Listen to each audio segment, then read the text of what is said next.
Este programa é patrocinado pelos amigos e parceiros do Ministério Joyce Meyer. E às vezes, quando você espera, quando você procrastina, você perde uma oportunidade. Eu sou Joyce Meyer e eu acredito que Deus pode curá-lo em todas as áreas que você sofre. Bem, hoje eu quero falar com você sobre o engano da procrastinação.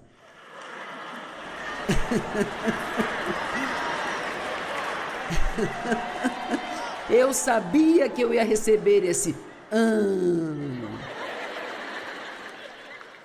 Você sabe por que a procrastinação é um engano? Porque ela te diz, eu estou em desobediência porque eu vou obedecer a Deus. Mas Deus falou ao meu coração há alguns anos e Ele disse, boas intenções não são obediência. Veja, então nós pensamos, bem, eu sei o que Deus me disse e eu vou fazer isso, mas a menos que Ele te diga para esperar até um outro momento, então o agora é sempre a hora de Deus. E uma das coisas que você aprenderá hoje é que se você não se mover quando Deus te disser para se mover, é provável que acabe tendo que se mover sem a unção. Porque quando Deus diz para fazer algo, há uma unção nisso. Veja, esta é a mensagem que eu deveria pregar hoje, então há uma unção nela. Agora, se eu decidisse pregar outra coisa, provavelmente não seria tão ungido. Posso pensar, talvez eu espere e ensine isso na próxima vez que eu vier, mas não, seria tão ungido como será esta noite. Você precisa entender isso quando Deus põe algo em seu coração. É muito mais fácil para você fazê-lo. Quando Ele diz para fazer, porque a unção e a graça dele estão lá para te ajudar. Se você adiar até o seu tempo. Veja, o tempo de Deus é equivalente à vontade dele. Então, se quisermos estar na vontade de Deus, temos que estar no seu tempo. Então, primeiro, deixe-me dizer, se você tem adiado receber a Cristo em sua vida, se você tem adiado até mesmo uma rendição total, nós falamos do batismo no Espírito Santo, se você nasceu de novo, você tem o Espírito Santo. Mas eu gosto de colocar assim, o Espírito Santo tem você. Veja, tendo a pensar que talvez seja mais o batismo do Espírito Santo, porque você não só recebe o Espírito Santo pela primeira vez, você recebe o Espírito Santo quando você recebe a Cristo, porque o Pai, o Filho e o Espírito Santo são um, mas quando eu recebi o batismo do Espírito Santo em 1976, eu tinha chegado ao fundo do meu poço, eu tinha tentado tanto ser uma boa cristã. Você já ouviu as pessoas dizerem, viver a vida cristã é difícil? Bem, não é difícil, é impossível. Você não consegue a menos que Deus o faça através de você. E você não consegue fazer isso sem o Espírito Santo? E a única forma de você ser cheio do Espírito Santo é se você entregar tudo de si mesmo a Ele. E veja, o que tendemos a fazer é dar frações a Ele. Sempre digo, queremos tanto de Jesus para ficar fora do inferno, mas não o suficiente.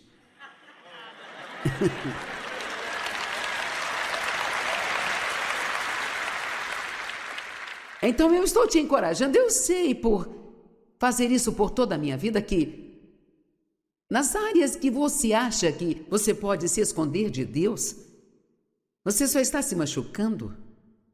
Então que tal abrir as portas que você mandou fechar, até mesmo as portas que você sabe que quando abri-las causará alguma dor?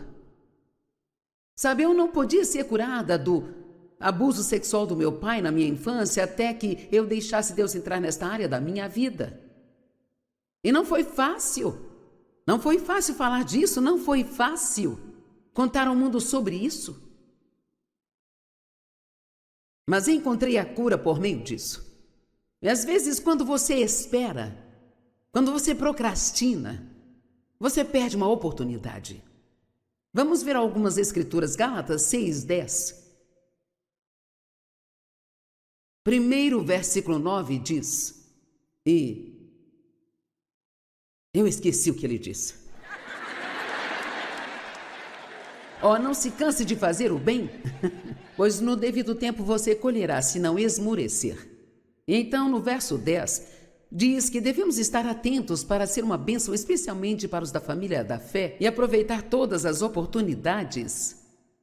Veja, quando a oferta foi recolhida aqui hoje, não era alguém tentando pegar o seu dinheiro, mas foi uma oportunidade para você tirar o foco de si mesmo e fazer algo por outra pessoa. Temos que superar essa mentalidade de que a igreja está sempre tentando tirar algo de você, onde quer que você vá, e eles falam de dinheiro, e a igreja é o único lugar onde isso nos incomoda.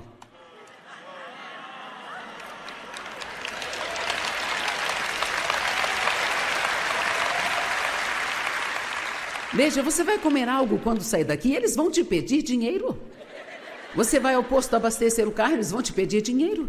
Amanhã no supermercado, eles vão te pedir dinheiro. Pela minha vida, eu não sei por que nós nos incomodamos quando a igreja diz precisamos de dinheiro.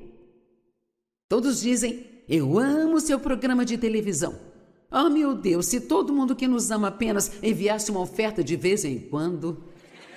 Veja, nós amamos coisas grátis, mas sabia que o grátis não é realmente bom para você? Realmente não é? Paulo, em algum lugar na Bíblia, ele disse, eu lhes fiz um desserviço, porque eu não recebi nenhuma oferta de vocês. Eu trabalhei e cuidei de mim mesmo. Então ele disse, na verdade, eu lhes fiz um desserviço. Veja, não existe relacionamento se somente uma pessoa dá e a outra só recebe. O relacionamento só vem através do dar e receber. Portanto, não deixe as oportunidades passarem direto. E então, Efésios 5,16 diz que devemos também aproveitar todas as oportunidades que tivermos, que surgirem, e está falando sobre viver sua vida, de que quando você vive a sua vida cristã, tem a oportunidade de conversar com alguém, sabe? De encorajar alguém, de abençoar alguém. E você tem um ministério. E poucos estão aqui em cima, a maioria dos ministérios estão lá com vocês. Estão onde você trabalha, onde mora, onde você estuda, e para o mundo ser salvo vai precisar de você. Não vai acontecer só com um punhado de pessoas. É nosso trabalho treinar você para que você saia e faça a obra do ministério. Sabe, são 5 ministérios e não podemos fazer tudo sozinho. Temos que te ensinar a sair e fazer a obra. E assim, a procrastinação é realmente enganosa e... Agora sabe, geralmente tenho mais o que fazer num determinado dia do que consigo fazer e tenho que adiar coisas para o dia seguinte, mas eu não estou procrastinando. São coisas que eu posso cuidar no dia seguinte, então no final daquele dia ficam coisas para o outro. Mas quando Deus me diz para fazer algo, eu aprendi da forma mais difícil, que eu não devo adiar. Primeiro, ele vai ser muito bom para você no começo, mas depois te importunará até que você o obedeça. Às vezes Deus põe no meu coração para ofertar a alguém, se eu não o fizer, eu continuo ouvindo e no começo do aprender a ouvir de Deus, essa foi a primeira coisa que aprendi a ouvir de Deus, que eu saberia o que ele queria se ele continuasse insistindo e falando. Alguns meses atrás, veio uma garota ao meu coração que eu não via há anos, e ela vinha ao meu coração, pensei, ok, vou ligar para ela, e eu liguei para ela. E ela disse, estou tão feliz por você ligar, eu caí, quebrei os 2 pulsos e estou na sala de emergência. E assim, aquele foi um bom momento para ela receber um incentivo, portanto não perca a oportunidade. Quando Deus a der a você, porque sabe, Deus encontrará alguém para fazer o que Ele quer que seja feito. Se Ele tiver que passar por 1000 pessoas, Ele encontrará alguém que fará o que Ele quer que seja feito. Mas quando Ele te der a oportunidade, você não deve deixar passar direto. Ok. Em Êxodo, o faraó não estava obedecendo a Deus sobre deixar o povo ir. Era hora de Moisés liderar o povo. Eles estavam no cativeiro há muitos anos. mais de 400 anos, e Deus ouviu o clamor deles e enviou Moisés para conduzi-los para fora, e o faraó não obedeceu. Por isso Deus enviou 10 pragas sobre o Egito. E uma delas foi uma praga de sapos. Agora, se você é amante de sapos, eu não quero te ofender, mas eu pessoalmente detesto sapos.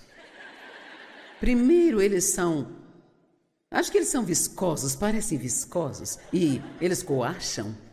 Eu não gosto de coachos. E eles pulam e você nunca sabe para que lado eles vão pular. Eu não gosto disso porque gosto de saber o que vai acontecer. E então, eu não lido com sapos. Então, o Senhor enviou aquela praga de sapos sobre a terra do Egito. E começando no capítulo 8, verso 1, diz: Então o Senhor disse a Moisés: Vá ao faraó e diga-lhe: Assim diz o Senhor, deixe o meu povo ir para que me adorem no deserto. E se você se recusar a deixá-los, enviarei uma praga de sapos sobre todo o seu país. O Nilo se encherá de sapos. Eles subirão ao seu palácio. Agora quero que você tente imaginar esta cena aqui. Eles subirão ao seu palácio, ao seu quarto e à sua cama, e às casas de seus oficiais e sobre todo o seu povo, e aos seus fornos e às suas assadeiras. Os sapos subirão sobre você e seu povo, e sobre todos os seus oficiais. Agora, imagine se você fosse para casa hoje, entrasse na garagem e ouvisse crunch, crunch, crunch, crunch. E quando você abrisse a porta do carro, 3 sapos pulassem em você. E aí você sai do carro e mais 5 sapos pulam em você. E você tenta se livrar deles e chega à sua casa e abre a porta. E lá dentro tem mais sapos no banheiro, tem sapos na cozinha e sapos... Então você pensa, eu vou para a cama, e lá na cama tem sapos também. Agora, sabe o faraó não era muito inteligente. Então disse o Senhor a Moisés, verso 5: Diga a Arão, estenda a mão com seu cajado sobre os riachos, os canais e as lagoas e sobre toda a terra do Egito. Então Arão estendeu a mão sobre as águas do Egito e os sapos vieram e cobriram a terra. Mas os magos fizeram a mesma coisa com suas artes secretas. Agora, sabe, eu digo que o faraó não era muito inteligente, porque se ele já tinha uma terra cheia de sapos, por que chamaria seus magos para trazerem mais sapos? Sabe? Então eles trouxeram mais sapos. Verso 9, Moisés disse a Faraó: Eu lhe concedo a honra de estabelecer o tempo para orar por você, pelos seus oficiais e pelo seu povo, para que você e as casas do seu povo se livrem dos sapos. Então ele disse: Quero lhe dizer algo. Quando eu orar, esses sapos vão embora, mas eu quero lhe dar a honra de marcar a hora. Bem, eu teria dito: Eu quero agora. Agora mesmo. Mas o Faraó disse: Amanhã.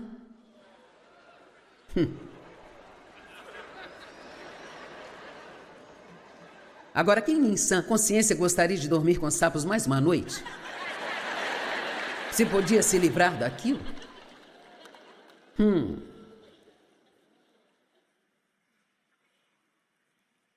Amanhã. O que você está adiando? Perdoar alguém de quem você está com raiva? Confrontar alguém que está se aproveitando de você? E você continua deixando que façam isso? Um trabalho que precisa ser feito? O armário, a garagem, o porão, ou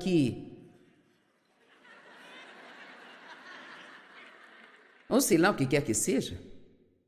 Perder peso, ganhar peso, sair das dívidas.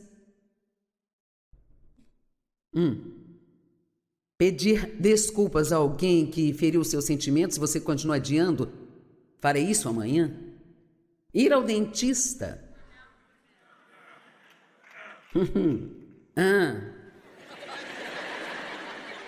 Ir ao médico para ver sobre aquela dor que você tem há anos, mas você continua adiando porque você realmente não quer descobrir o que é.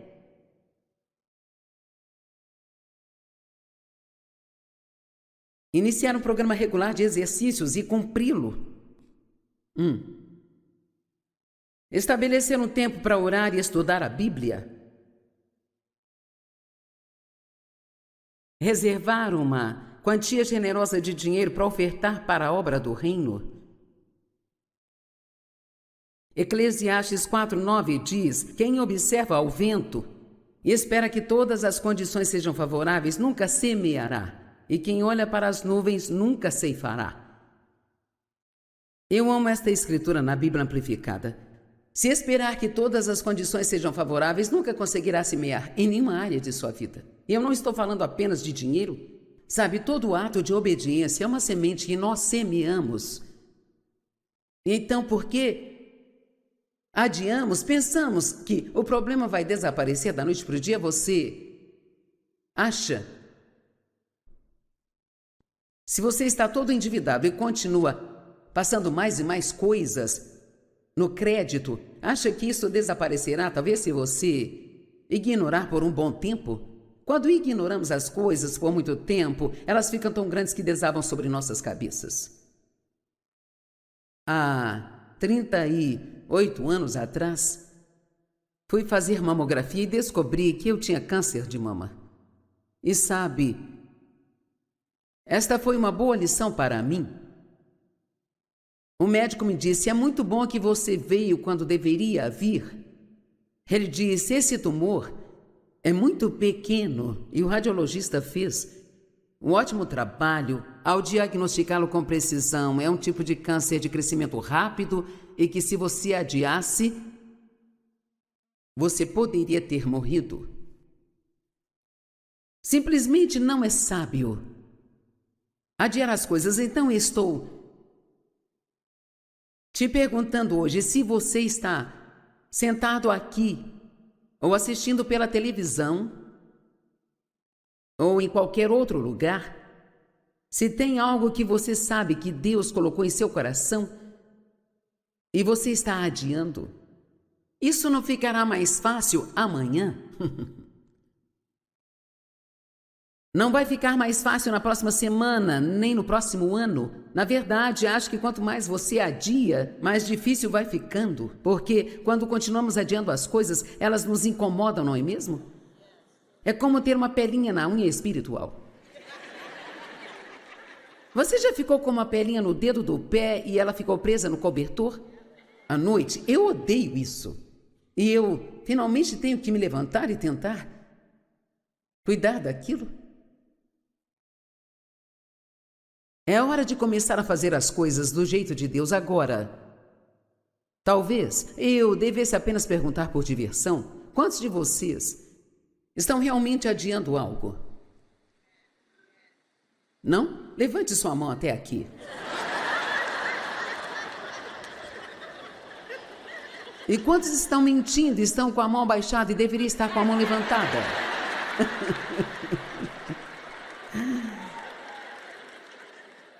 Vamos voltar à questão do confronto. Não deixe que as pessoas controlem você e tirem vantagem de você. Confronte-as com amor, mas confronte-as e diga-lhes: Deus não me criou para ser manipulado e controlado, e eu não vou deixar você fazer isso mais. E eles vão ameaçá-lo e você vai dizer: se a única forma de estar num relacionamento com você é se me controlar, então eu acho que não vamos mais ter um relacionamento.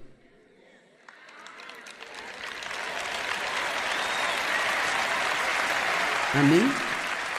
Sei que tem muitos aqui que precisam perdoar alguém porque nunca estive em nenhuma igreja onde tenha sido diferente. Eu digo isso por mim porque aprendi ao longo dos anos e acredito de todo o coração que manter a falta de perdão é absolutamente uma das piores coisas que você pode fazer espiritualmente. Isso trava sua vida de oração e fere você de todas as maneiras que se pode ser ferido espiritualmente. Fere sua comunhão com Deus. Isso não conserta seu inimigo. Isso não cura você e não adianta nada. Tudo que isso faz é envenenar o seu espírito e te ferir. Agora, a fé Hebreus 11:1 é uma escritura interessante para mim. Isso está em todas as traduções, exceto em 2. E diz: ora, a fé é a confiança no que nós esperamos e a certeza daquilo que nós não vemos. Essa é a NVI. Já se perguntou por que a palavra agora é a primeira? Eu comecei a me perguntar sobre isso e pensei, você não precisa disso para esta frase. Você pode simplesmente começar com a fé. É a confiança no que nós esperamos e a certeza do que nós não vimos, sabe? Mas toda a tradução começa com agora. Eu acho que isso é porque a fé tem que ser agora.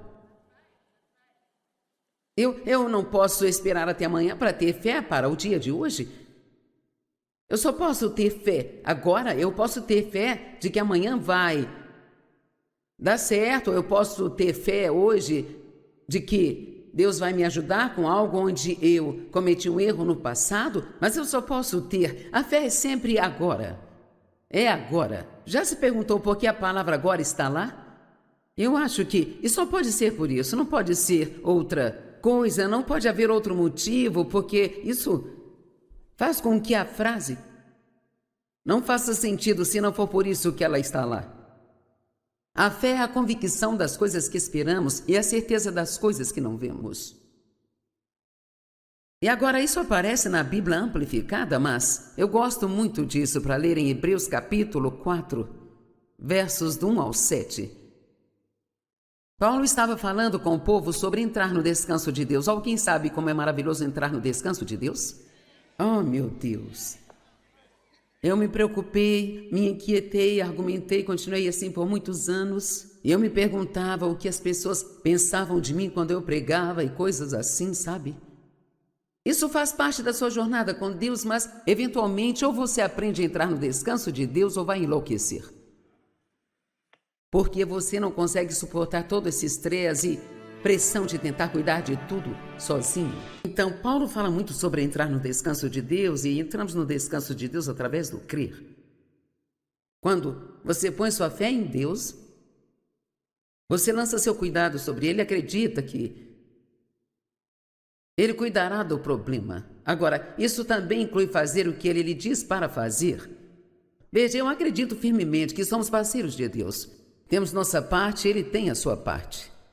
Em Efésios 6, há um verso que diz: tendo feito tudo o que a crise demanda, você deve agora permanecer firme em seu lugar. Mas, primeiro você faz o que deve, o que pode fazer, faz o que a crise demanda. Sabe, eu não posso orar para que Deus limpe a minha casa.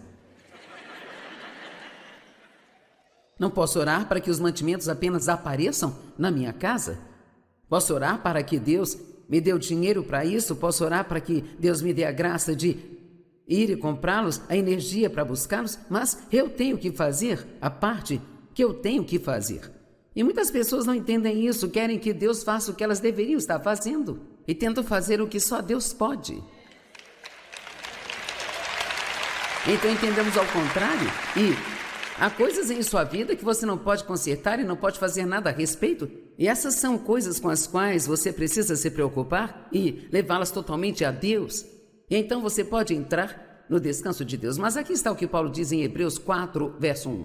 Portanto, enquanto a promessa de entrar em seu descanso ainda permanece oferecida hoje, tememos desconfiar dela para que nenhum de vocês pense que chegou tarde demais e não alcançou ainda.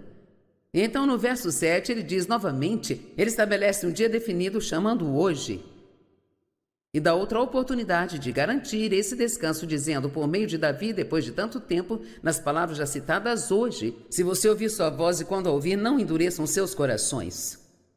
Hoje é o dia de você tomar uma decisão.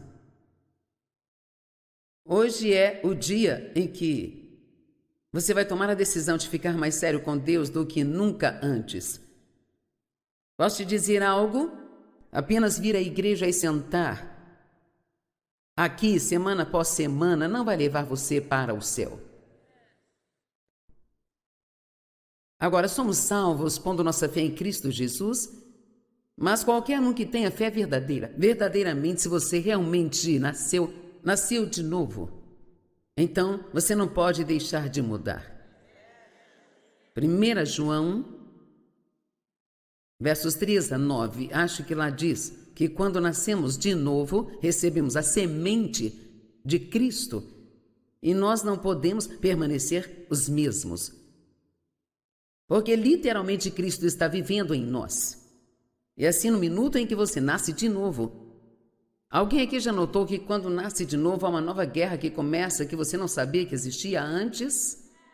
Que todas as coisas que agora te incomodam não te incomodavam antes? Bem, isso é o Espírito Santo lidando com você, mas ele está fazendo isso para o seu bem. E quanto mais você obedecê-lo, melhor será a sua vida.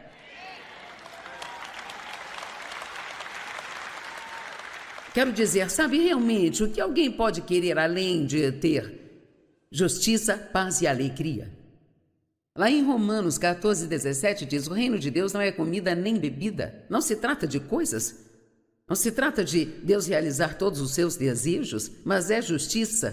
Ter um relacionamento correto com Deus. Temos isso através de nossa fé em Cristo. Nos tornamos justos com Deus quando recebemos Jesus como nosso Salvador.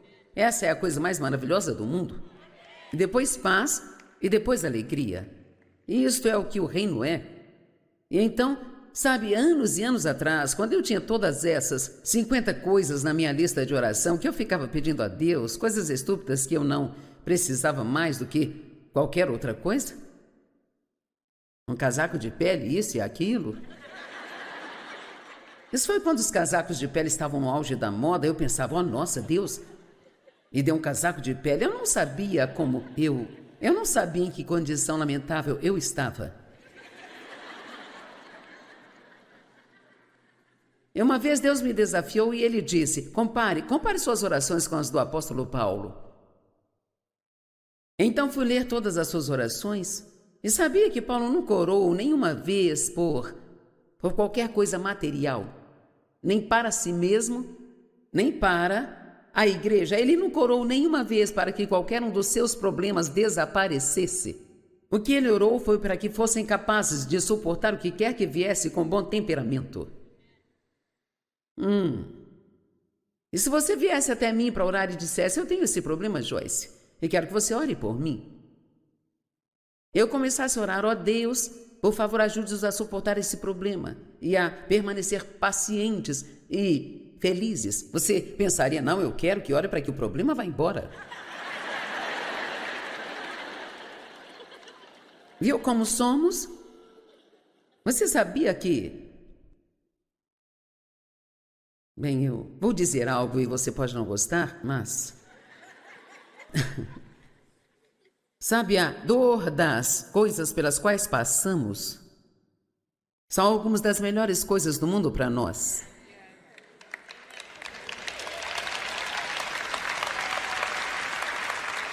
Eu li uma vez, e é absolutamente verdade, as coisas que você acha que agora são o seu maior inimigo, entenderá um dia que foram seu maior amigo. Porque foi isso que fez você mudar. E essa dor que você sente por dentro quando Deus está mudando você. Não lute contra isso, entre no descanso de Deus. É como quando uma mulher dá luz, o que eles dizem? Respire, relaxe, empurre. Você diz, como assim empurre? Sinto minhas entranhas saindo? Eu amo quando os casais hoje, os homens dizem, estamos grávidos.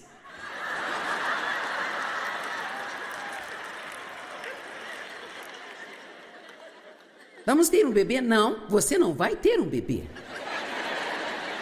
Você vai ganhar um bebê, mas não vai ter um bebê. Eu ouvi algo fofo hoje, se eu conseguir falar direito. Isso é realmente algo que quero dizer aos homens. Então, homens, isso é importante. Então, quero que entendam. É algo especial para você e realmente vai ajudá-lo. Quando você se casa, você entra em um relacionamento. E nos relacionamentos há muita conversa, muitas ideias indo e vindo, e há muitas opiniões. E só uma pessoa pode estar certa. E essa pessoa é chamada de marido.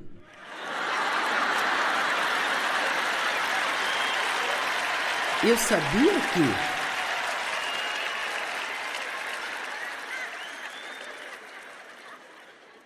tinha casado com o senhor certo, eu só não sabia que seu primeiro nome era sempre.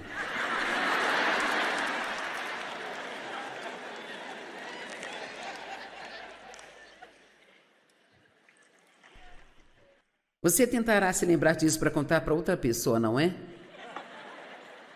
Hoje, eu creio que há uma unção aqui esta noite para vocês tomarem decisões.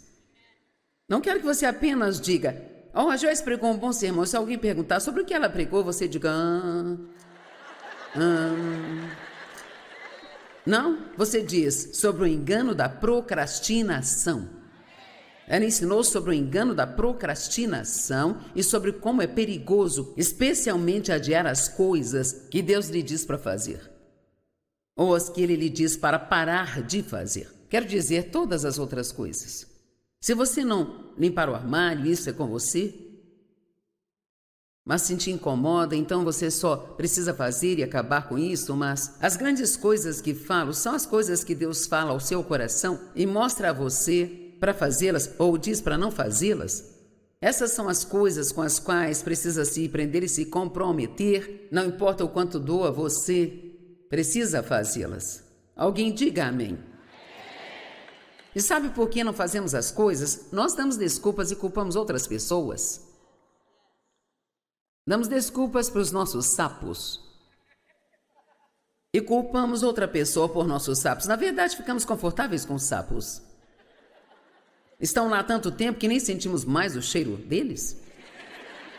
De vez em quando o fedor fica muito ruim e borrifamos um pouco de aromatizante de ambiente nele, mas, sabe? Se livrar deles é diferente. Talvez você tenha vindo com um sapo. Não sei, você pode estar indo para casa e dormir com um sapo esta noite? Agora, se é seu marido, não o estou chamando de sapo, mas é uma forma sorrateira de dizer: se você está com alguém com quem não é casado, espero que ele coache esta noite e você diga: é hora de ir embora.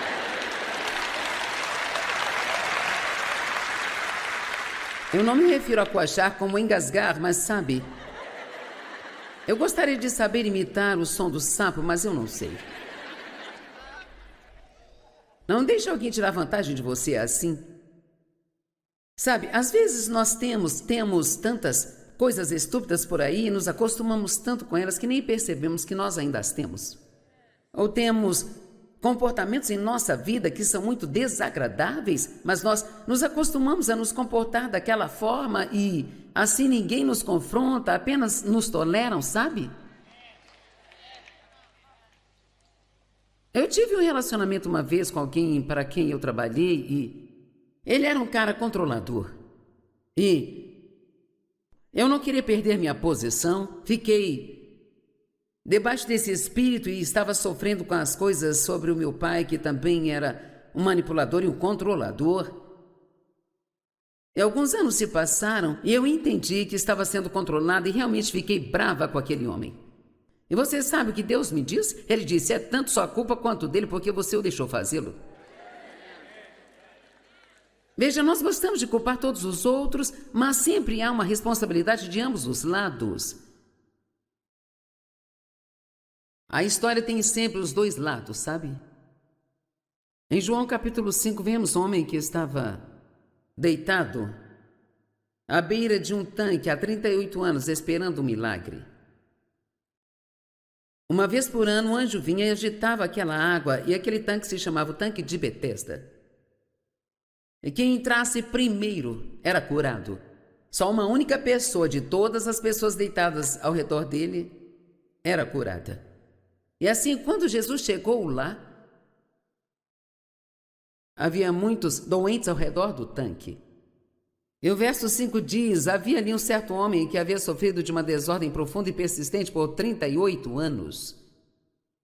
Agora, não sabemos qual era o distúrbio dele, mas aparentemente ele não se locomovia com facilidade porque estava deitado lá há 38 anos o verso 6 diz: quando Jesus o viu deitado ali indefeso, e sabemos como Jesus era compassivo, então você tem que tirar a carne disso. Jesus o viu desamparado e, sabendo que ele estava naquela condição há muito tempo, perguntou a ele: você realmente quer ficar bom? Perguntou Jesus. Você está realmente falando sério sobre ficar bem? E eu gostaria de lhe dizer esta noite: eu duvido que haja alguém aqui que tenha uma bagunça maior em sua vida do que eu tinha. Quando comecei a andar com Deus, eu fui abusada sexualmente por meu pai durante 15 anos e eu tinha 18 anos e pensei que, saindo de casa e me afastando dele, estaria longe do problema. Eu não entendia que eu havia levado comigo na minha alma. Veja, você pode se afastar de algo, mas se ainda carrega o resultado de tudo isso em você, então essa é a parte que tem que ser curada e só Deus pode fazer isso. Só Ele pode entrar em você e curar essa dor da qual você nem sabe como falar. Eu quero que você saiba esta noite, acredite em mim, que se você parar de adiar as coisas e se você começar a não apenas ir à igreja e acreditar que seu nome está escrito no livro da vida, que Jesus está voltando, mas começar a realmente andar com o Espírito Santo e ser guiado pelo Espírito Santo e ouvir o que Ele diz, gastar tempo em oração, não faça seus próprios planos. Não planeje e depois ore para que Deus faça seus planos funcionar. Ore e depois planeje. Depois que Deus te guiar e te liderar, seja feita a tua vontade, assim na terra como no céu. Parte da grande oração do Senhor: seja feita a tua vontade, assim na terra como no céu. Venha o teu reino. Todos precisamos nos preocupar mais com o reino de Deus do que conosco individualmente. E não há preocupação corporativa suficiente com o reino. Há um mundo lá fora que está indo para o inferno. E temos que acender as nossas luzes. Qualquer pessoa, não importa em que bagunça sua vida esteja, se fizer as coisas do jeito de Deus, levará tempo? Não. Acontecerá da noite para o dia? Talvez leve mais tempo do que você gostaria.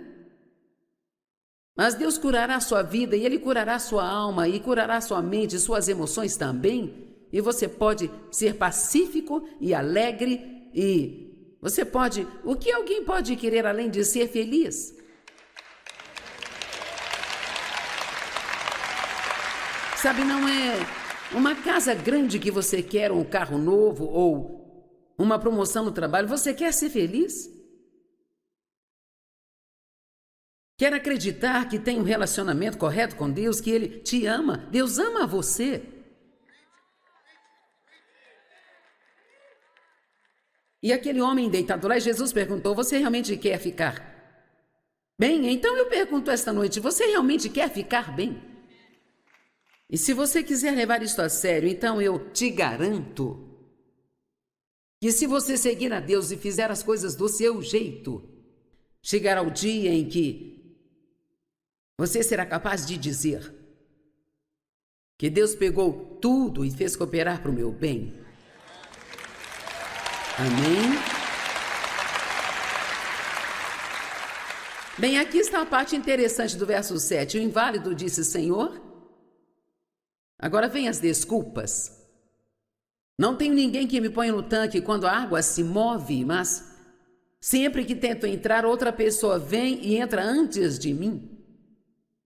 O que ele estava dizendo? Eu estou deitado aqui há 38 anos e ninguém nunca veio e me colocou no tanque. E mesmo que eu tente, alguém sempre vai na minha frente. Bem, eu não sei sobre você, mas eu sou um pouco agressiva.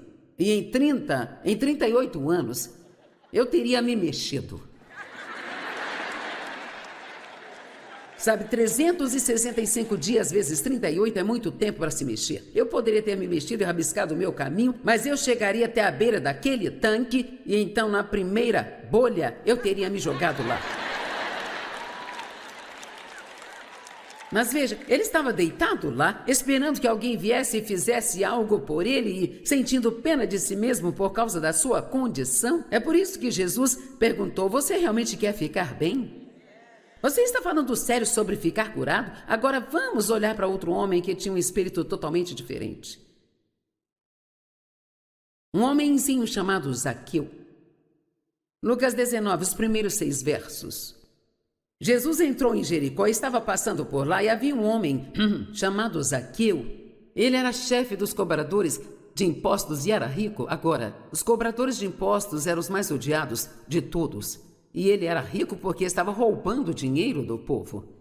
Eles trabalhavam assim. O governo romano exigia uma certa quantia do imposto, mas eles eram livres para aumentá-lo quanto eles quisessem. É por isso que as pessoas, embora eles fossem judeus, os judeus os odiavam porque estavam roubando o seu dinheiro. Então ele era um cobrador de impostos e ele ficou rico às custas de tirar vantagem de outras pessoas. E assim, ele queria ver quem era Jesus, mas como era baixo, não conseguia ver por cima da multidão. Então, digamos que ele tinha uma desvantagem. Eu não sei o quão baixo ele era, digamos que tinha 1,40, quem sabe. Mas ele não conseguia ver e ele queria ver Jesus. Eu quero ver Jesus. Mas não conseguia ver por causa da multidão. Então ele subiu numa árvore. Muita gente não teria se incomodado? Só teriam dito: ó, cara, sou baixo. Sempre fui baixo durante toda a minha vida e perdi muitas coisas porque sou baixo. Se eu fosse um homem alto, então eu poderia ver Jesus. E assim que Jesus passou debaixo da árvore, a Bíblia diz que ele olhou para cima e ele viu o Zaqueu e ele disse: desça já daí, eu vou para sua casa hoje. Agora, por que Jesus, Zaqueu não chamou por Jesus, ele só estava sentado na árvore e observando, mas quando Jesus chegou lá, eu acho que o Espírito de Jesus sentiu algo que ele gostou. Acho que ele sentiu uma determinação real, tipo assim: eu não vou ficar fora dessa. E você pode imaginar como todos os fariseus ficaram loucos quando Jesus foi à casa do cobrador de impostos e jantou com ele? Você vai ser do tipo de pessoa que dorme mais uma noite com os sapos, que fica à beira do tanque há 38 anos ou vai subir em uma árvore?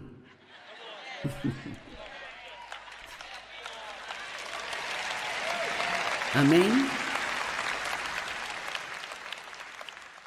Qual será a sua escolha?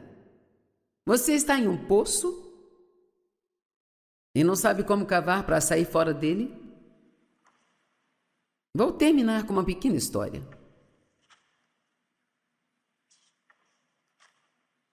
Havia um fazendeiro que tinha um burro que caiu no poço. E o animal chorava. Lamentáveis eram seus gritos. E por horas o fazendeiro pensou em como tirar aquele burro do poço. E finalmente decidiu: ele é velho e não acho que vale a pena. Vou ligar para alguns dos meus vizinhos e vamos apenas jogar terra lá e cobri-lo e sufocá-lo e deixá-lo morrer. Então, ele chamou seus vizinhos e eles ficaram jogando terra lá e o burro ficava chorando. Lamentáveis eram seus gritos. Logo ele ficou quieto e eles se perguntaram por quê. E continuaram jogando terra por um tempo e não ouvindo nada. Então eles olharam lá dentro. E eis que toda vez que ele jogava uma pá de terra, ele sacudia e subia nela.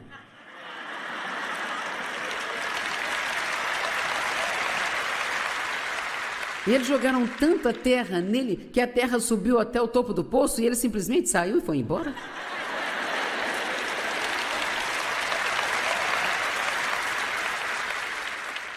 Então você tem uma escolha: você pode sacudir sua terra